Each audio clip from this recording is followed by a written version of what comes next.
ஆயுத எழுத்து நிகழ்ச்சிக்கு உங்களை அன்போடு வரவேற்கின்றோம் நேயர்களே. ஷிம்லாவில் நடைபெற்றிருக்கக்கூடிய சபாநாயகர்கள் மாநாடு, எல்லா மாநிலங்களில் இருக்கக்கூடிய பிரிசைடிங் ஆஃபீஸர்ஸ் அப்படின்னு ஒவ்வொரு மாநில சட்டமன்றத்துக்கும் இருக்கக்கூடிய சபாநாயகர்களுடைய கூட்டம் நடைபெற்றிருக்கிறது. அதில் தமிழ்நாட்டின் சபாநாயகர் பேசும்போது சில விஷயங்களை முன்வைத்திருக்கிறார்.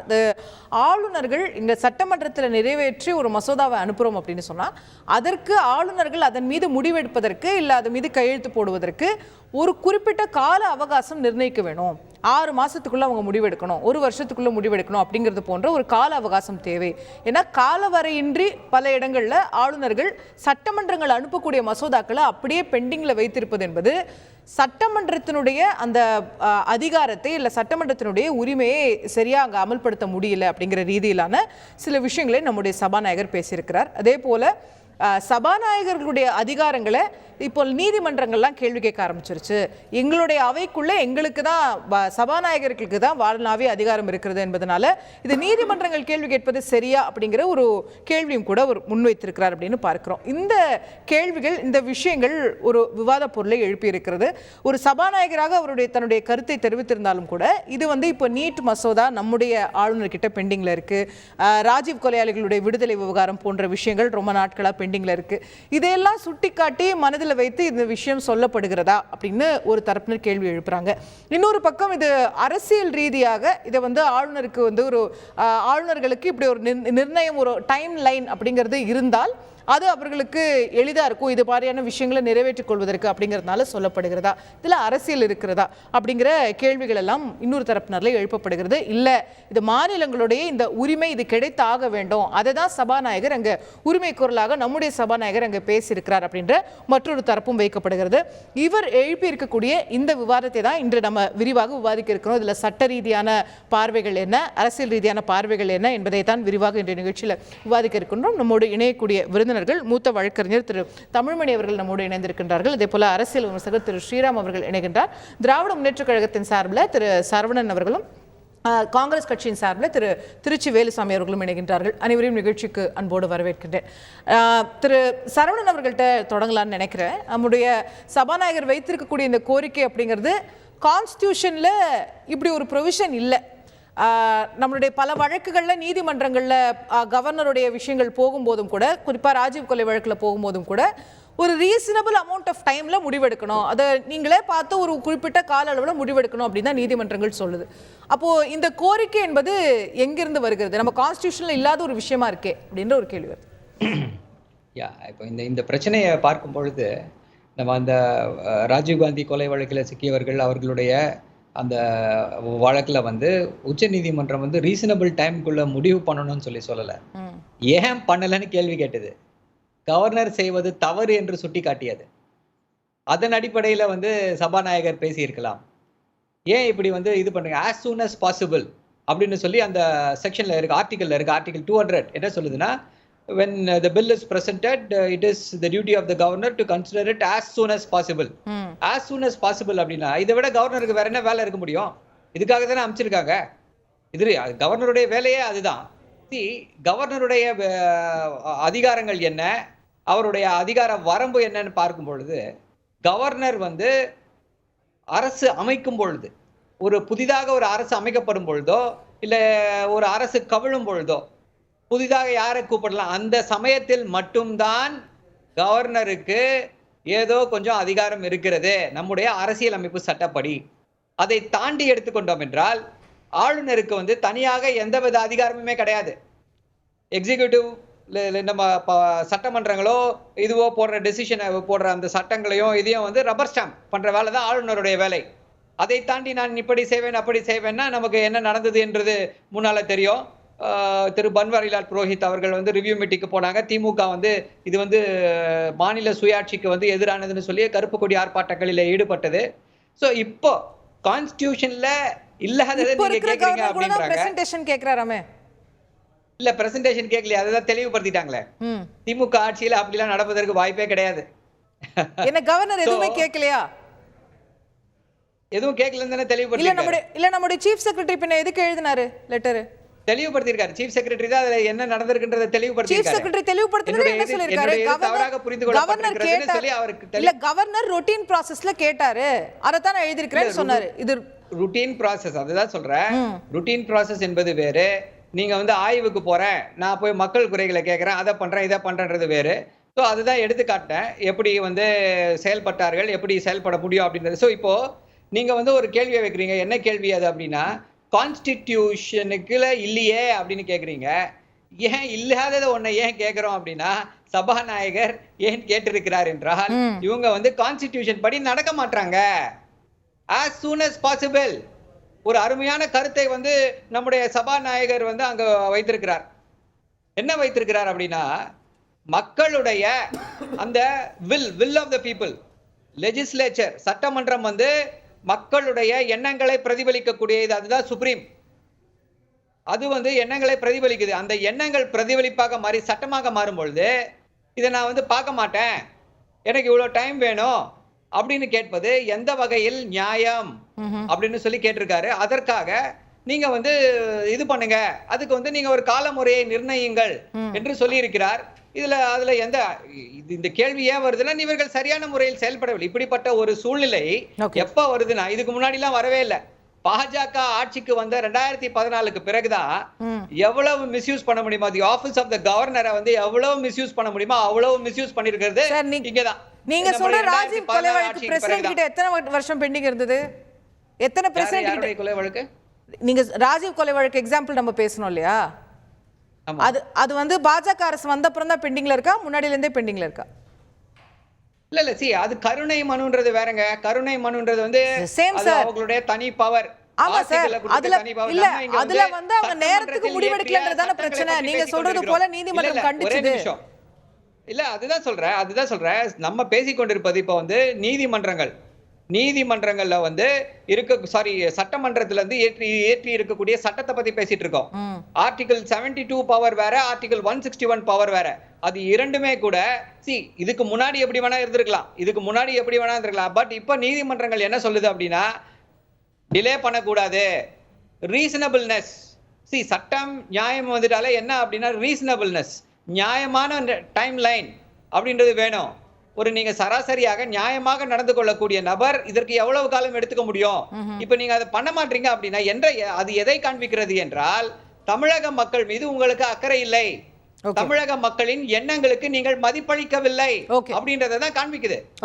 அவர் வந்து இருக்கலாம், அது சரியான முறையில செய்யல அப்படின்னும் பொழுது இதை வந்து ஒரு சரியான இடத்தில் சுட்டி காட்ட வேண்டும் என்பதற்காக நம்முடைய சபாநாயகர் வந்து அங்க போய் அதை வந்து சுட்டி காட்டி இருக்கிறார். எங்க வெஸ்ட் பெங்கால்ல இதுதான் நடந்துட்டு இருக்கு, கர்நாடகால என்ன நடந்ததுன்னு சொல்லி பார்த்தோம், மகாராஷ்டிரால என்ன நடந்ததுன்னு சொல்லி பார்த்தோம். அது வந்து அப்கோர்ஸ் என்னன்னா, அந்த ஆட்சி அமைக்கக்கூடிய நேரத்துல அந்த பவர்ஸ் எப்படி மிஸ்யூஸ் பண்ணாங்கன்னு சொல்லி பார்த்தோம்.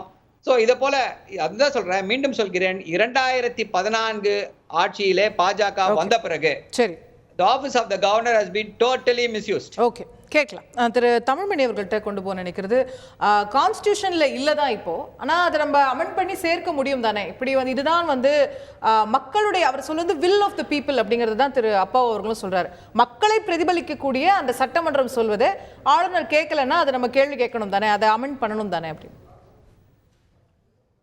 முதல்ல திரு அப்பாவை நான் மனமாற பாராட்டுறேன். ஏன்னா அவர் எழுப்பி இருக்கிறது ஒரு மிகப்பெரிய இஷ்யூவை ரோட்டில் நின்று சோடா சாப்பிட்டு பேசாமல் ஒரு ஸ்பீக்கர் கான்ஃபரன்ஸில் கிளப்புறார். ஸோ ஒரு பிகினிங், ஒரு ஆரம்பம் ஏற்படுத்தப்பட்டிருக்கு. அந்த ஸ்பீக்கர் கான்ஃபரன்ஸில் கலந்துக்கிட்ட 20 பேரோ 30 பேர்லையோ இவர் தான் மோஸ்ட் குவாலிஃபைடு. ஏன் மோஸ்ட் குவாலிஃபைடு? இன்ஃபேக்ட் அதை விளக்கிறதுக்கு முன்னாடி சகோதரர் அப்பாவு ஒரு தியாக செம்மல், அவர்கிட்ட நான் தலைவணங்கி நான் இந்த நீதித்துறையை வச்சு தான் சாப்பிட்றேன், அதனால நீதித்துறை பண்ண தப்புக்கு தலைவணங்கி மன்னிப்பு கேட்டுக்கிட்டு ஏன் அவர் கரெக்ட்னு சொல்கிறேன். எல்லாருக்கும் தெரியும், மறந்துடுறோம், அவ்வளவுதான், ரொம்ப சிம்பிள். கஷ்டப்பட்டு ஒரு தேர்தலில் ஜெயிக்கிறார் 5 வருஷம். அதை ஏதோ தவறாக என்னன்னாங்க, அதை நான் உள்ளே போக விரும்பலை. இன்னொருத்தர் ஜெயிச்சதா சொல்லி ஒரு தோக்கடிச்சாங்க. அவர் விடாமல் ஹைகோர்ட்டுக்கு வந்து 4 வருஷம் ஹைகோர்ட் வச்சுருந்துச்சு. அப்புறம் ஹைகோர்ட்டு கவுண்டர் பண்ணி இல்லை அப்பாவை ஜெயிச்சிட்டாருன்னு சொன்னிச்சு. பிறகு சுப்ரீம் கோர்ட் அதுக்கு மேலே போனாங்க. அவர் பீரியடு முடிகிற வரைக்குமே ஒரு மனிதனை 5 வருஷம் மக்கள், ஒரு 3 லட்சம் மக்கள் ஓட்டு போட்டு தேர்ந்தெடுத்திருக்கிறாங்க. இது யாருடைய தவறு? நீதித்துறையினுடைய என்ன செய்திருக்கணும் நீங்கள்? இப்போ 5 வருஷத்தில் 4 வருஷம் ஹைகோர்ட்லேயே போயிடுச்சு. நான் 1 வருஷம் இன்ஃபேக்ட் போய் மென்ஷன் பண்ணாங்க திமுக வக்கீல்கள், இது அவசியம் இருக்குது, பீரியடு முடிய போகுதுன்னு. சுப்ரீம் கோர்ட் ஜஸ்ட் பிரஷர் அப்படியே கிடக்கணும். எனவே அவர்கிட்ட நான் மன்னிப்பு கேட்டுக்கிறேன். அதனால் அவருக்கு அதிகமாக இதில் தாமதம் அதில் தாமதம்னு பார்க்காதீங்க. தவிர்க்க வேண்டிய தாமதம் என்பது அரசாக இருந்தாலும் அதிகாரியாக இருந்தாலும் நீதித்துறையாக இருந்தாலும் ஒரு ஸ்டேட் டெரரிசம். அடிக்கடி சொல்கிறோம், நம்ம நீதிபதிகள்லாம் இப்போ சொல்கிறாங்க, ஜெயலலிதா கேஸில் கூட சொன்னாங்க, ஊழல் என்பது ஒரு கேன்சர். ஏற்றுக்கிறேன், அதை விட 100 மடங்கு அதிகமான கேன்சர் இந்த தாமதம். ஈஸியாக ஒன்று சொல்கிறேன் எல்லாருக்கும் புரிகிற மாதிரி. டான்சி வழக்கில் வழக்கை கேட்டுட்டு 1 வருஷம் வரைக்கும் சுப்ரீம் கோர்ட் தீர்ப்பு சொல்லலை. அந்த அம்மா அந்த லஞ்ச வழக்கில் எத்தனை மாதம் கழிச்சு தீர்ப்பு சொன்னாங்க? அந்த அம்மா இறந்து போகிற வரைக்கும் தீர்ப்பு சொல்லலை. கேட்டு பல மாதத்துக்கு முந்தி கேட்டாச்சு. அந்த பெருமையும் சகோதரி சசிகலாவுக்கு போகணும், இல்லாட்டி தீர்ப்பு வந்திருக்காது.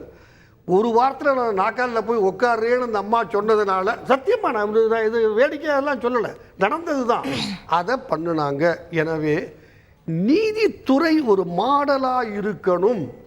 அது இருந்திருந்தால் கவர்னர், ஜனாதிபதி, தாசில்தார், வில்லேஜ் அட்மினிஸ்ட்ரேட்டிவ் ஆஃபீஸர், எப்பா சுப்ரீம் கோர்ட் 10 நாளில் தீர்ப்பு கொடுக்குறான்ப்பா, இவன் 6 நாளில் கொடுக்குறான்ப்பா தீர்ப்பு. அதை நான் 100 வழக்கு நான் சொல்லி டயத்தை வேஸ்ட் பண்ண விரும்பலை. இவ்வளவுலையும் ஏன் இந்த ராஜீவ்காந்தி சொன்னீங்களே, அந்த அறிவு என்கிற பேரறிவாளன் எத்தனை வழக்கு போட்டிருப்பார் இது வரைக்கும்? என்னாலலாம் அவ்வளோ வசதி கிடையாது, கேஸுக்குள்ளெலாம் அத்தனை கேஸ் போட முடியாது. இல்லை சத்தியமாக வேடிக்கைக்கு சொல்ல மேடம்னா என்கிட்ட வசதி இல்லை.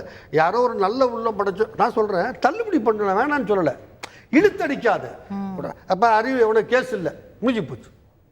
அவங்க அம்மா எத்தனை இடத்துல கடன் உடன்பட்டு கேஸ். அந்த அன்ரீசனபிள் தாமதம்ங்கிறதுக்கு இல்ல, இதுக்கு இப்போ கவர்னருக்கு ஒரு டைம்லைன் செட் பண்ணிடுறதுன்றது சரியான முடியாது மேடம். இவ்வளோத்தையும் சொல்லிட்டு முடியாதுன்ட்டீங்க. ஆமாம், நான் சொல்லலை மேடம், என்ன சொன்னேன், எல்லா அதிகாரமும் இன்னைக்கு இருக்க கான்ஸ்டியூஷனில் ஹைகோர்ட் சுப்ரீம் கோர்ட்டுக்கு போயிடுச்சு. தமிழ்மணி வீட்டு கோழி ஒரு நாளைக்கு ஒரு 7 முட்டை போடுது, வீட்டு கோழி முட்டை போட மாட்டேங்குது.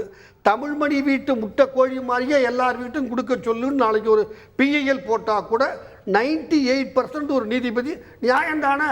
தமிழ்மணி வீட்டு கோழி மட்டும் இப்படி ஒரு நாளைக்கு 3 முட்டை இவன் வீட்டில் போடலையாம்ல, அது ஆர்டிகல் 14 அஃபெக்ட் ஆகிடுச்சு, அந்த கோழியை வாங்கி கொடுங்க அரசாங்கம் சொல்லக்கூடிய. அதனால் என்ன சொல்கிறேன், பல நேரங்களில் இந்த தவறு நீதிமன்றம் தன் கடமையை செய்திருக்குமானால்.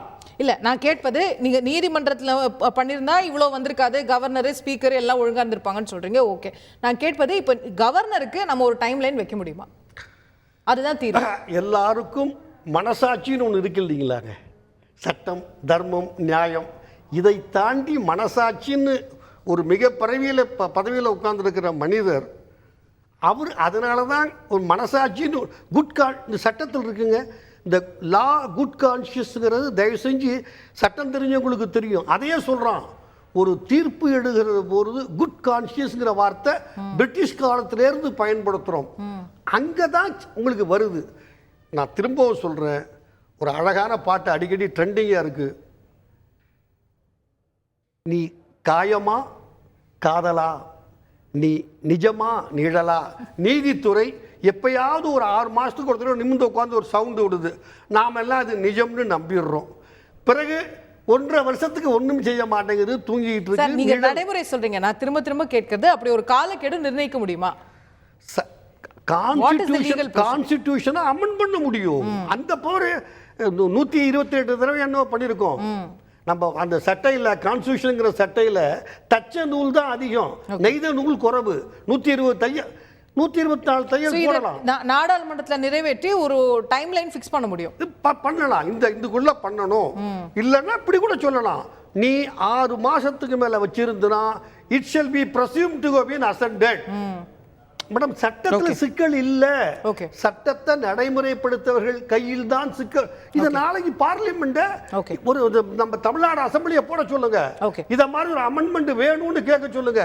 தமிழ்நாட்டுல இத்தனை எம்பி இருக்காங்கல்ல, போராட சொல்லுங்க. அதை விட்டுட்டு அவர் கவர்னர் பிரசிடென்ட்டுடைய லோக்கல் ரெப்ரசன்டேட்டிவ், அவர் சரவணன் சொல்றது கரெக்ட் தான். அவருக்கு என்ன பவர்?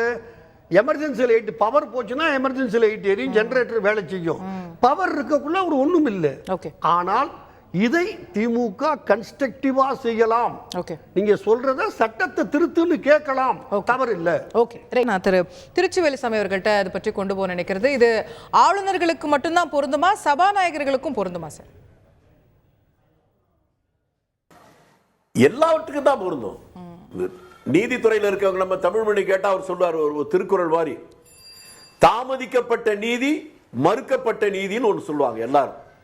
எதுவாக இருந்தாலும் யாராக இருந்தாலும் ஒரு பிரச்சனை வருகிற போது அந்த பிரச்சனைக்கான தீர்வு என்பது கன்னித்தீவு கதை போல போயிடக்கூடாது. அதற்கு ஒரு காலக்கெடு இருக்கத்தான் வேணும். இது ஒரு வகையில் நான் எதை மகிழ்ச்சியா நினைக்கிறேன்னா, தொடர் மழை, ஒரே சில்லுன்னு இருக்கு நம்ம ஊரு.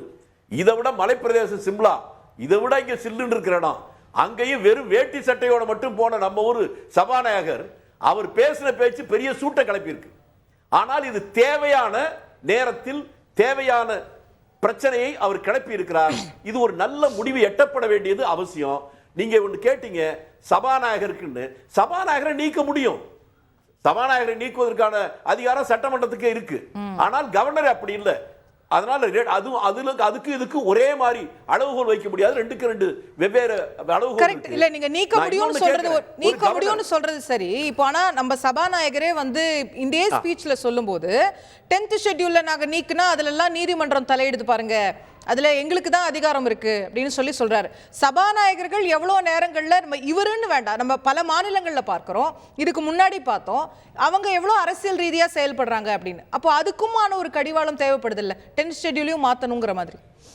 அப்ப இப்ப நீங்களே சொல்றீங்க சபாநாயகருக்கு மட்டும் நீதிமன்றம் தலையிடலாம், ஆனா கவர்னருக்கு தலையிடக்கூடாதா?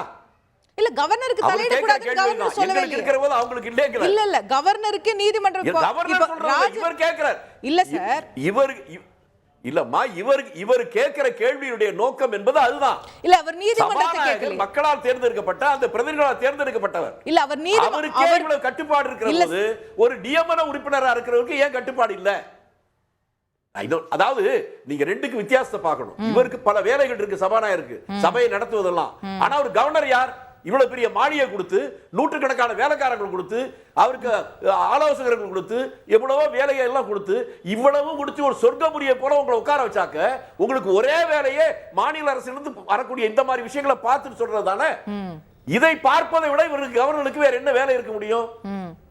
இதை விட முக்கியமான வேலை எதுவும் இருக்க முடியாது, இருக்கவும் கூடாது. அப்படி இருக்கிற நேரத்தில் இவர்கள் காலம் தாழ்த்துகிறார் என்றால் அதற்கு என்ன காரணம்? காரணமே இருக்க முடியாது.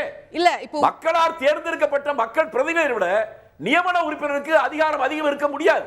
இல்ல, நீங்க சொல்றது சரி. ஆனா இப்போ ஒரு கேள்வி வருது இல்ல, இந்த அந்த மக்கள் பிரதிநிதிகள் என்ன சட்டத்தை போட்டு அனுப்புறாங்க அப்படிங்கிற விஷயம் இருக்குல்ல.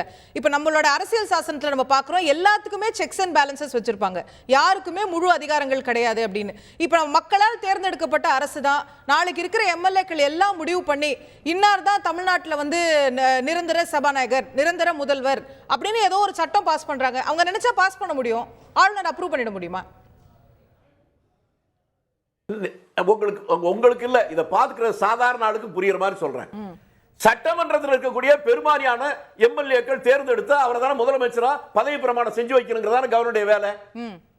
சசிகலாவை தேர்ந்தெடுத்தாங்களா இல்லையா அதிமுக? அவரை ஏன் பதவி பிரமாணம் செய்வதற்கு அழைக்காமலே ஒரு வாரம் கவர்னர் தமிழ்நாட்டுக்குள்ளே வராம ஏன் போயிட்டாரு? இது ஒண்ணு யாராவது கேள்வி கேட்டாங்களா? எந்த ஒன்று பிரச்சனையும் இழுத்தடிக்க கூடாதுங்கிறதா இதுக்கு காரணம். இது வந்து ஒரு பிரச்சனை, நீங்க மறுதளிக்கிறீங்களா? மறுதளிச்சு சொல்லிருங்க. அதை ஏன் ஒரு வருஷம் 2 வருஷம் எடுத்துட்டு போறீங்க? அது கூடாது என்பதுதான். ஜனநாயகத்தில் எல்லோருக்கும் அந்த உரிமை இருக்கு. அந்த உரிமையை கட்டுப்படுத்துவதற்கு அல்லது தடை செய்வதற்கு மக்கள் பிரதிநிதிக்கே உரிமை இல்லைங்கிற போது நியமன பதவி கவர்னருக்கு எப்படி இருக்க முடியும்? அதுதான் கேட்கும். ஓகே, ரைட், நம்ம கேட்போம். திரு ஸ்ரீராம் அவர்கள்ட்ட கொண்டு போக நினைக்கிறது, நீங்க வேண்டான்னு சொல்லுங்க, அதுக்கான உரிமை கவர்னர் கிட்ட இருக்கு, ஆனா ஒரு கால அளவுக்குள்ள சொல்லுங்க அப்படின்னு கேட்பது தவறா? இல்லை, இதை வந்து நான் முதல்ல வந்து நீங்கள் கொஞ்சம் ப்ராடர் பெர்ஸ்பெக்டிவாக பார்க்கணுன்னு நினைக்கிறேன். அதாவது 2014க்கு முன்னாடி வரைக்கும் இந்த கவர்னர்ஸ் இந்த பவர்ஸ் எல்லாம் என்ஜாய் பண்ணாங்க. ஒரு 50 ஆண்டு காலம் நீண்ட நாட்கள் ஆண்ட கட்சி காங்கிரஸ். ஸோ அவங்க எப்பவும் சொல்கிற காங்கிரஸ். நீங்கள் டிஎம்கேவை எடுத்துட்டிங்கன்னா கிட்டத்தட்ட 10 வருஷம், இன்ஃபேக்ட் 15 வருஷம் அவங்க வந்து சென்ட்ரல் கவர்மெண்ட்டில், அதுவும் 2 டேர்ம் வந்து அவங்களோட சப்போர்ட் இல்லைன்னா சென்ட்ரல் கவர்மெண்ட் இல்லை என்ற நிலைமையில் இருக்கக்கூடிய க்ரூஷியல் ஸ்டேஜ்லேயும் இருந்தது. அப்போலாம் இவங்க வந்து இந்த கவர்னரோட பவர்ஸை என்ஜாய் பண்ணுறதுக்கு அலோவ் பண்ணவங்க 2014க்கு அப்புறம் எப்படி அந்த கவர்னரோட பவர் ரொம்ப அன்ரீசனபிளா தெரியுது. இதுதான் வந்து ஒரு அதான் அவர் சொல்லிட்டாரு 2014க்கு அப்புறம் தான் கவர்னர்கள் அதை மிஸ்யூஸ் பண்றாங்க, பிஜேபி வந்து செய்யுதுன்றது அவரோட குற்றச்சாட்டு. 97 வாட்டி கவர்மெண்ட்ஸ் எலெக்டட் கவர்மெண்ட்ஸ் கலைச்சது வந்து துஷ்பிரயோகமே இல்லையா? இல்ல ஏன் இன்க்ளூடிங் அதுல வந்து affected party was DMK, not once it is twice. DMK, ADMK, MGR government, all regional parties. So governor வந்து இந்த துஷ்பிரயோகம் வந்து 14க்கு அப்புறம் இல்ல, 14க்கு முன்னாடி தான் ஜாஸ்தி. 14க்கு அப்புறம் எந்த அரசாங்கம் கலைக்கப்பட்டிருக்கு? நீங்க எஸ்ஆர் பொம்மை ஒரு கேஸை வச்சு கேஸின் பாயிண்டை வச்சு நம்ம எல்லாரும் அதுக்கு நீங்க இது பண்ணலாம். ஸோ ஃபண்டமெண்டலி இது வந்து ஒரு வாட் ஷுட் ஐ சே, கான்ஸ்டியூஷனை டிராஃப்ட் பண்ணவங்களுக்கு கவர்னர்ஸுக்கு ஏன் ஸ்பெசிஃபிக்காக ஒரு அமௌண்ட் ஆஃப் டைம் ஏன் கொடுக்கல? கான்ஸ்டியூஷன் டிராஃப்ட் பண்ணவங்க இதை கொடுத்துருக்கலாமே. Why did they leave that place open specific period of time?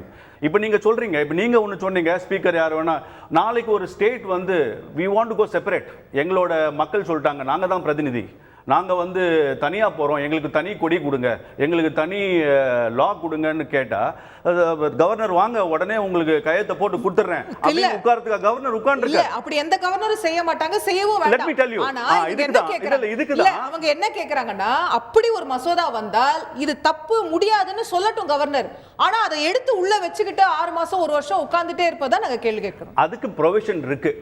நீங்க வந்து இதை நீங்க சார் சொன்ன மாதிரி நீங்க இந்த கவர்னர் பவர்ஸ், அதை தான் நான் திருப்பியும் சொல்றேன், 2014 முன்னாடி நீங்க ஏன் யோசிக்கல? நீங்க இந்த பவர்ஸை நீங்க அன்னைக்கே கம்மி பண்ணல. இந்த கவர்னருக்கு இந்த பவர்லாம் இருக்குது. இன்னைக்கு இருந்த பவர் 14க்கு அப்புறம் வரலையே. 2014 முன்னாடி இருந்த பவரை நீங்க ஏன் டைல்யூட் பண்ணலன்றது தான் என்னோட பாயிண்ட். இன்னொரு பாயிண்ட், எனி ஸ்டேட் கவர்மெண்ட் அவங்க அனுப்புற ரெசல்யூஷன்ல there can be 2 impact. One will be a national impact, another one can be a state impact. இப்போ நீ ஃபார் எக்ஸாம்பிள் நீங்கள் தமிழ்நாடோட 2 ரெசல்யூஷன் எடுத்துக்கோங்க. NEET it does not have a state impact, it has a national impact. Similarly the 7 கான்விக்ஸோட நீங்கள் release is also a national impact, it just not state impact. So நீங்கள் அமைச்ச resolution is also depends on what sort of a ramification it can bring to the nation or on the state.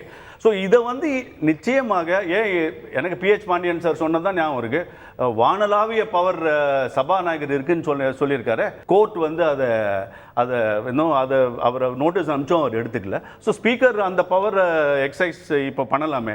So same இப்போ ஸ்பீக்கர்ஸுக்கு நீங்கள் பார்த்தீங்கன்னா Karnataka mister Ramana சொல்லியிருக்காரு, if you are not able to, நான் in fact இந்த ரீடிங்கை உங்களுக்கு எக்ஸாக்டாக படிக்கணும்னு நினைக்கிறேன் for sake of people. Mr. N.V. Ramana, in the Karnataka MLA disqualification case, the court had held that the speaker who cannot stay aloof from the pressures and wishes of his political party does not deserve to occupy his chair. So this is a very strong statement. Okay. So இப்போ speaker என்று வரும்போது அவங்களோட அந்த தார்மீக பொறுப்புல அந்த சேர்ல உட்கார்ந்து பண்றாங்களான்னு அவங்களும் அதுக்கான பதில சொல்லணும் இல்லையா? So that is also a case in point. Okay, right. திரு சரவணன், அது நியாயமான கேள்வி இல்லையா? ஆளுநர்கள் வந்து அரசியல் ரீதியா செயல்படுறாங்க, பாஜக அரசாங்கத்துக்கு அப்புறம் இப்படி செயல்படுறாங்கன்னா சபாநாயகர்கள்லாம் அரசியலே இல்லாம செயல்படுறாங்களா? இல்ல இப்போ சபாநாயகர்கள் நம்ம வந்து அரசியல் செய்யறாங்களா ஆளுநர்கள், இல்ல சபாநாயகர்கள் அரசியல் செய்யறாங்களான்றது கேள்வி அல்ல, விவாதம் அல்ல. இல்ல நீங்க சொன்னீங்கல்ல பிஜேபி கவர்மெண்ட் வந்த அப்புறம் ஆளுநர்கள்லாம் இப்படி பண்றாங்கன்னு. ஆமா, இதே குற்றச்சாட்டு சபாநாயகர்கள் மேலயும் இருக்கு. இல்ல சபாநாயகர்கள் மேல வந்து நீங்க வந்து அதாவது சபாநாயகர்கள் மேல வந்து குற்றச்சாட்டு, அதுதான் சொல்றேன்ல, நம்ம எதை பேசிட்டு இருக்கோம் அப்படின்னா ஆளுநர்கள் வந்து சட்டத்திற்குள்ளே நடக்கிறார்களா, சட்டத்தை மீறி நடக்கிறார்களா அப்படின்றது கேள்வி. நீங்க என்ன சொல்றீங்க? சட்டத்துக்குள்ளதான் நடந்துட்டாங்க, சட்டத்தை மாத்தணும் தானே இப்ப நம்ம கேக்குறோம். நம்ம சட்டத்தை மாத்தணும், டைம்லைன் ஃபிக்ஸ் பண்ணனும் நம்ம கேக்குறோம். அப்ப டைம்லைன் இல்ல. அதாவது அவர் சட்டப்படி நடக்கல, as soon as possible அப்படினு சொல்லி வரும்பொழுது what is as soon as possible? as soon as possible னா உடனே 3 மாசம் உடனே வா உங்களுக்கு.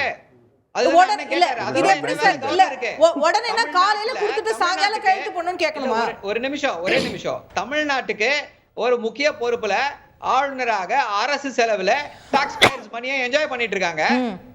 இந்த உங்களுடைய ஒரே வேலை என்ன வேலை? இந்த பில்ஸ் எல்லாம் அப்ரூவ் பண்ணி அனுப்ப வேண்டியதுதான் உங்களுடைய ஒரே வேலை.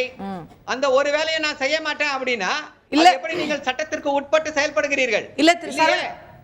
இல்ல ஓகே இல்ல அதுல ஒரு பாயிண்ட் இஸ் டேக்கன். நான் கேட்க வருவது ஆளுநருக்கு அந்த அப்படியெல்லாம் நம்ம வந்து ஒரு கடிவாளம் தேவை இல்ல அவருக்கு ஒரு டைம்லைன் ஃபிக்ஸ் பண்ணணும்னு சொல்லக்கூடியவர் அதே சபாநாயகருடைய அதிகாரத்துக்குள்ள யாரும் வரக்கூடாது, நீதிமன்றம் வரக்கூடாது, எங்களுக்கு தான் வானளாவிய அதிகாரம்ங்கிறார்.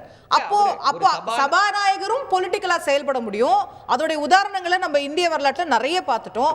அப்போ அவருக்கு மட்டும் வேணும் எனக்கு மட்டும் வேண்டாம்னு சொல்லுவது சரியாது இல்லங்க. சபாநாயகர் வந்து எப்படி தேர்ந்தெடுக்கப்படுகிறார்? ஆளுநர் என்ன தேர்ந்தெடுக்கிறாங்களா? தேர்ந்தெடுக்கப்படுறாரு சார். தேர்ந்தெடுக்கப்படுறாரு. அப்புறம் எப்படி செயல்படுகிறார் சார்? ஒரு நிமிஷம் இருங்க. ஃபண்டமெண்டல் டிஃபரன்ஸ் இருக்கு.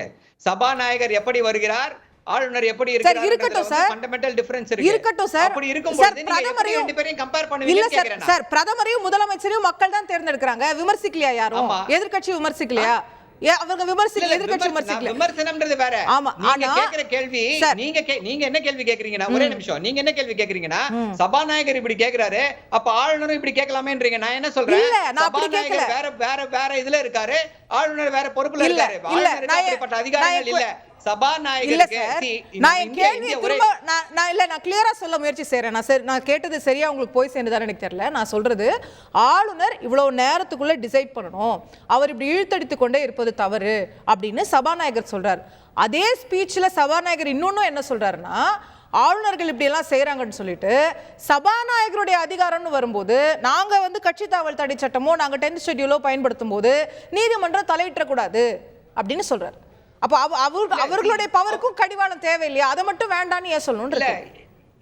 ஏன் வேண்டான்னு சொல்றாங்கன்னா சட்டம் தெளிவா இருக்கு. அதனால அண்ணன் அப்படி சொல்லியிருக்காங்க. அண்ணன் அப்பா அவர்கள் வந்து அப்படி சொல்லியிருக்காங்க. ஏன் அப்படின்னா ஆளுநர் வந்து உடனடியாக பண்ணணும், பண்ணலன்னா அது தவறுன்னு சொல்லி உச்சநீதிமன்றம் சொல்லியிருக்கு.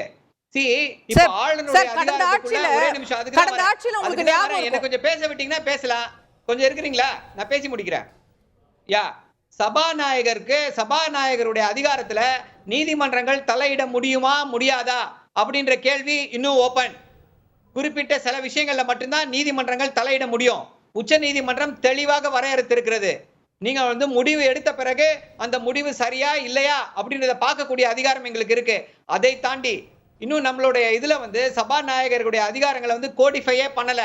நம்ம வந்து பிரிட்டிஷ் பார்லிமெண்ட்ல என்னென்ன இது இருக்கோ, கன்வென்ஷன்ஸ் அண்ட் பிராக்டிசஸ் இருக்கோ, அதை தான் ஃபாலோ பண்ணிட்டே இருக்கோம். சோ அது ஒரு கிரே ஏரியா. அது கிரே ஏரியா கிடையாது. Well defined. கவர்னர் இதுதான் செய்யணும், இதுதான் செய்ய முடியாதுன்னு சொல்லியாச்சு. சோ இவர்கள் கவர்னர்கள் வந்து இப்படி செய்து கொண்டிருக்கிறார்கள், சட்டத்தை மீறி அரசியல் சார்பாக செயல்பட்டு கொண்டிருக்கிறார்கள் அப்படின்னும் பொழுது கவர்னர்கள் மீது விமர்சனம் வருகிறது. நீங்க கேட்கலாம், இதுக்கு முன்னாடி காங்கிரஸ்ல இப்படிதான் இருந்தாங்களா அப்படிதான் இருந்தாங்களான்னு சொல்லிட்டு. அதற்கு வந்து காங்கிரஸ் அந்த கவர்னர்கள் மீது வைக்கப்பட்ட குற்றச்சாட்டு என்னன்னா எல்லா அசம்பிளிஸையும் கலைச்சாங்கன்னு சொல்லிட்டு. நல்ல வேளை எஸ்ஆர் பொம்மை வழக்கு வந்தது, இப்ப யாரையும் கலைக்க முடியல. 356 இதை ஷரத்தை பயன்படுத்தி யாரையும் கலைக்க கூடாது என்பது திமுகவுடைய உறுதியான நிலைப்பாடு. அதுல எந்த விதமான மாற்று கருத்துமே இல்ல. சோ கவர்னர் வந்து 2014க்கு பிறகு office of the governor is misused. அதுக்கு ஏகப்பட்ட உதாரணங்களை வந்து உங்களுக்கு நம்ம சொல்லியாச்சு.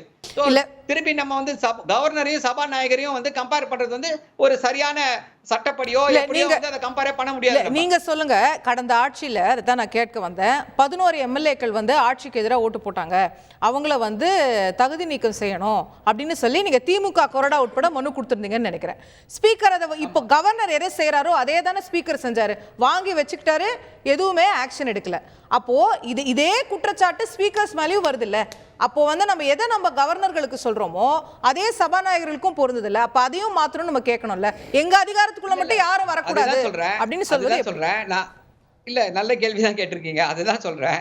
as soon as possible decide பண்ணணும்னு சொல்லி கவர்னருக்கு சொல்லியிருக்காங்க. அது போல ஸ்பீக்கருக்கு சொல்லியிருக்காங்களான்னு கேட்கிறேன். இல்லையே. நான் அதுதான் உங்ககிட்ட தெளிவா சொன்னேன். ஸ்பீக்கர்ஸோட ரோல்ஸ் அண்ட் ஃபங்க்ஷன்ஸ் என்ன, அவர்களுடைய டியூட்டிஸ் என்ன அப்படிங்கறத இன்னும் கோடிஃபை பண்ணல இல்ல இந்தியால. திரு சரவணன் நம்ம as soon as possibleங்கறதே ஒரு கிரே ஏரியான்றது நமக்கு நல்லா தெரியும். அதுவே ரொம்ப சப்ஜெக்ட் லீகலா பேசிட்டு இருக்கேன். இல்ல அதான் சூனுங்கறது விரைவாக இல்ல சார் இப்போ இல்ல விரைவாக முடிவெடுக்கணும் அப்படிங்கறது உங்களோட விரைவு 2 நாளா இருக்கலாம், என்னோட விரைவு 2 மாசமா இருக்கலாம்ல. இப்போ அதை யார் கோடிஃபை பண்றதுன்னு தானே இன்னைக்கு நம்ம சபாநாயகர் கேக்குறாரு. அதுதான் சொல்றேன். அதற்கு இப்படிப்பட்ட சம்பவங்கள் நிகழ்ந்தால் அதை தீர்த்து வைப்பதற்கு தான் நீதிமன்றங்கள் இருக்குது. நீதிமன்றங்கள் வெறும் அதாவது சபாநாயகர்களுடைய அதிகாரங்களை பொறுத்தவரை ரொம்ப தெளிவா இருக்காங்க. ஓகே, நாங்கள் இம்மீடியட்டா இது பண்ண மாட்டோம், தலையிட மாட்டோம். எத்தனை வழக்குகள்ல சபாநாயகர்கள் நீதிமன்றத்திலிருந்து வந்திருக்கக்கூடிய ஆஜராகுங்கன்னு சொல்லி வந்திருக்கக்கூடிய சமன்ஸ் ரிசீவ் பண்ணாமலே தான் இருக்காங்க.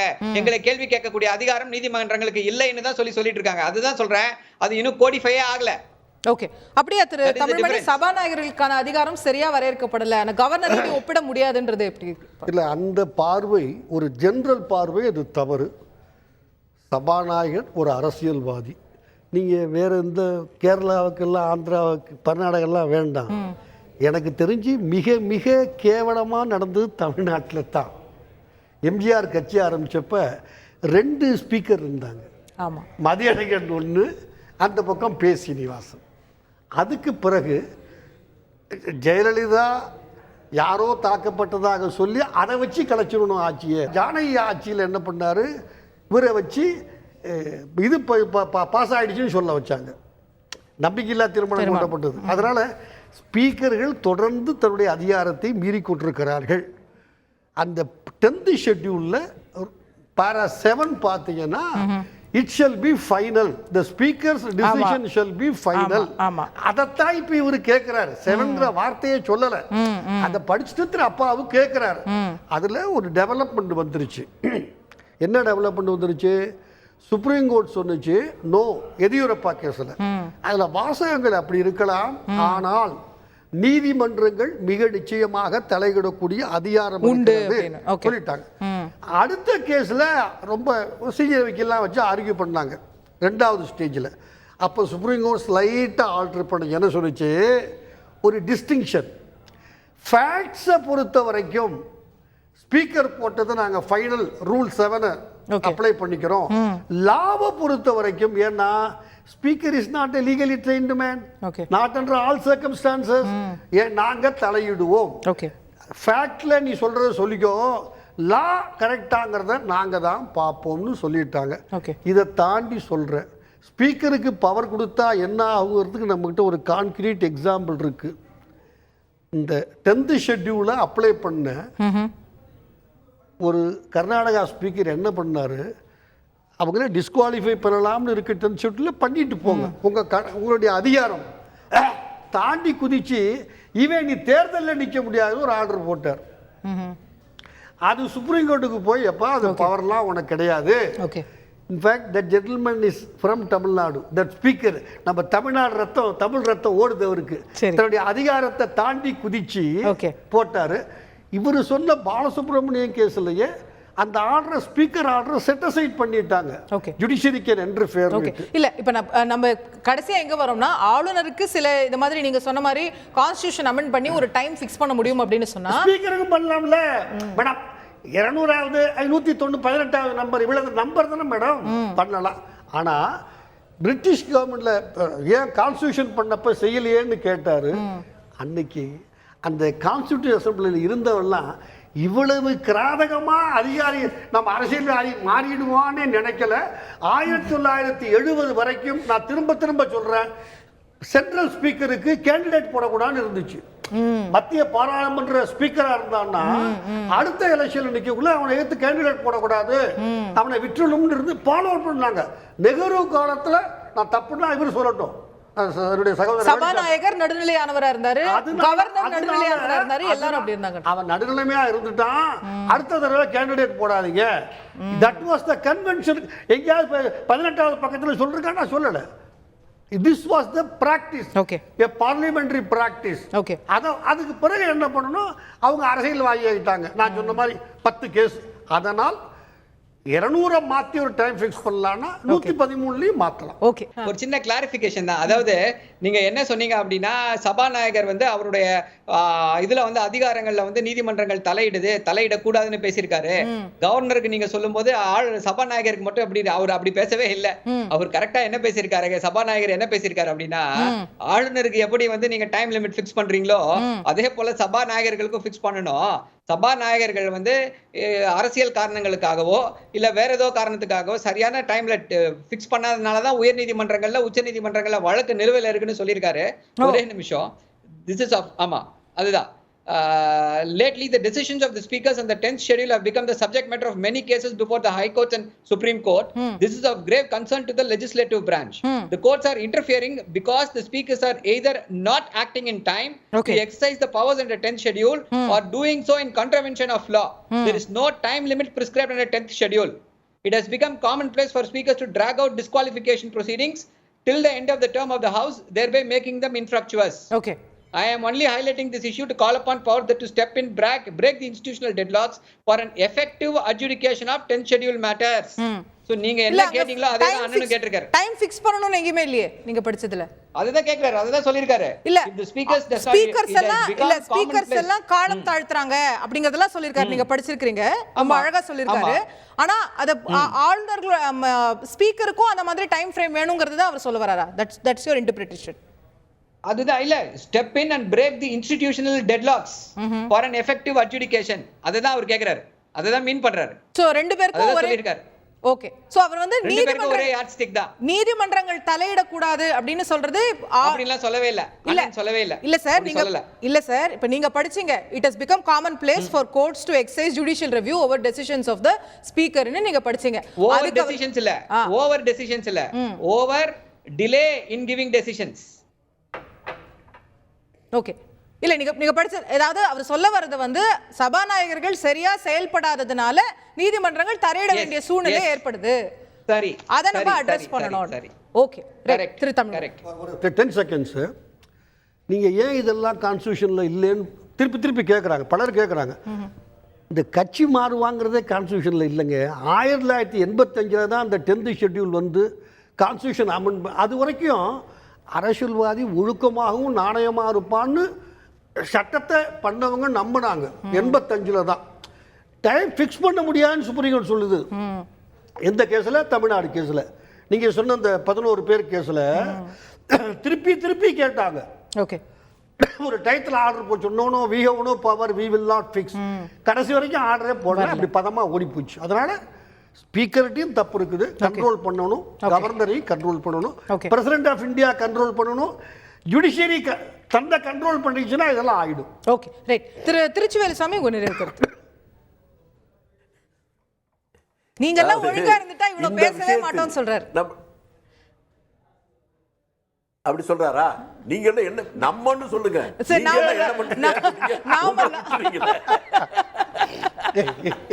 ஏங்க நம்ம தமிழ் மொழி வீட்டுல ஒரு நாளைக்கு 7 முட்டை போடுற கோழி வச்சிருக்கிறாரு, ஒரு குஞ்சாவது கொடுத்தா நான் வசதி ஆயிருவேன்.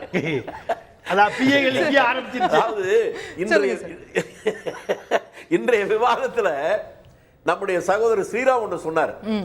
அது எங்களெல்லாம் குற்றம் சொல்லலாம், ஆனா திமுக சொல்லவே முடியாது. இந்த கவர்னரை பற்றி இப்படியெல்லாம் இவ்வளவு பேசுறாங்களே, இதை முன்னாலே யாராவது பேசுனாங்களான்னு கேட்டாரு. 70 ஆண்டுகளுக்கு முன்பாகவே இந்திய அரசியல் சட்ட நிர்ணயம் அந்த உருவாக்கப்படுகிற போதே அப்போதே திமுக எழுப்பிய கோஷம் என்பது ஆட்டுக்கு தாடி நாட்டுக்கு கவர்னர் ரெண்டும் தேவையில்லைங்கிறதா. அதனால அவங்க துவக்கத்திலே சொல்லிட்டாங்க.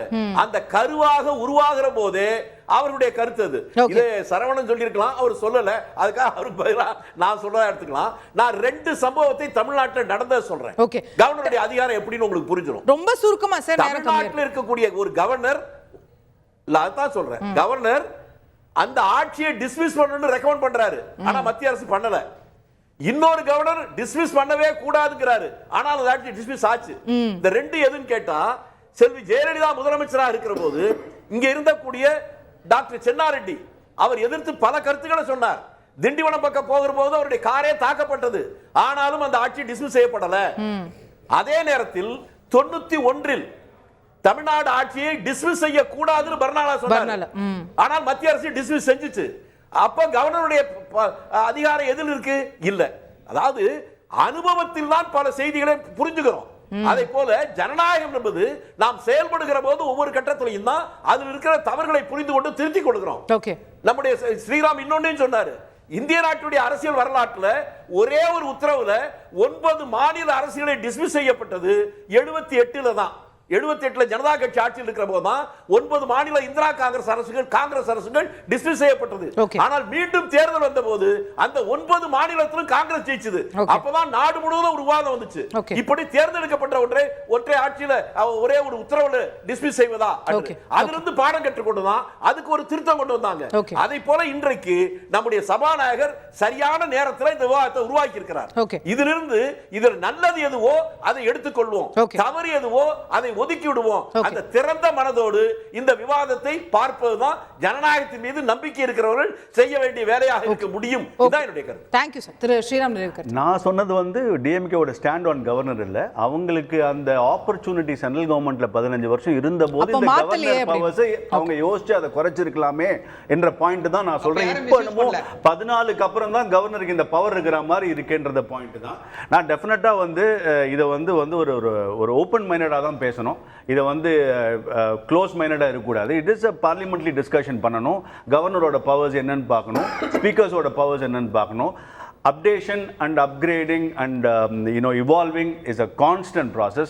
இதை வந்து don't 2014க்கு அப்புறம் தான் ஒரு பெரிய மாயை ஒரு பூதமாக காண்பது தான் என்னோட ஒரு ப்ராப்ளம். இன்னொன்று, governor is not a emergency light. He is definitely a beacon lamp. அவருக்கான பவர்ஸ் இருக்க தான் இருக்கு. So governor is not just a pushover. அது நான் திருப்பியும் சொல்லணும். திரு சரவணன் நிறைவு கருத்து ரொம்ப சுருக்கமா முடிஞ்சிருச்சு டைம். இல்ல, கவர்னர் வந்து அவருடைய அதிகாரம் என்ன என்பதை நடந்து அவருடைய அதிகார வரம்புக்குள் நடந்து அந்த நம்முடைய அரசியல் சாசனம் சொல்லக்கூடிய அந்த நெறிமுறைகளுக்கு உட்பட்டு நடந்தால் எந்த பிரச்சனையுமே கிடையாது. நம்முடைய சபாநாயகர் வந்து சொன்னது போல ஆளுநர்கள் வந்து அவர்களுடைய கடமையை உணர்ந்து, எல்லா உச்சநீதிமன்ற தீர்ப்புகளும் அதை சொல்லிட்டு இருக்கு, அந்த கடமையை உணர்ந்து செயல்பட்டால் அவர்கள் வந்து இருக்கக்கூடிய மாநிலங்களுக்கு வந்து அவர்கள் வந்து காம்ப்ளிமெண்ட் பண்ணுவாங்க. இல்ல அப்படின்னா அரசியல் தனமாக செயல்பட்டார்கள் என்றால் அது வந்து ஒரு பிரச்சனையா தான் உருவாக்கும். அது அவர்களுக்கு அழகல்ல, அவர்களுடைய பொறுப்புக்கும் அழகல்ல. Okay, right. நிகழ்ச்சி தொண்ணூத்தை நிறைவு செய்தாக வேண்டும். திரு தமிழ்மணி அவர்கள் சொன்னது போல இது காலம் மாற மனிதர்கள் மாற புது சட்டங்கள் நமக்கு தேவைப்பட்டு கொண்டே இருக்கிறது. ஒரு காலத்துல தேவையில்லைன்னு நினைத்த சட்டங்கள் பிற காலத்துல தேவை என்றாகிறது அப்படிங்கிற விஷயங்கள் நம்ம பார்த்துட்டு இருக்கோம்.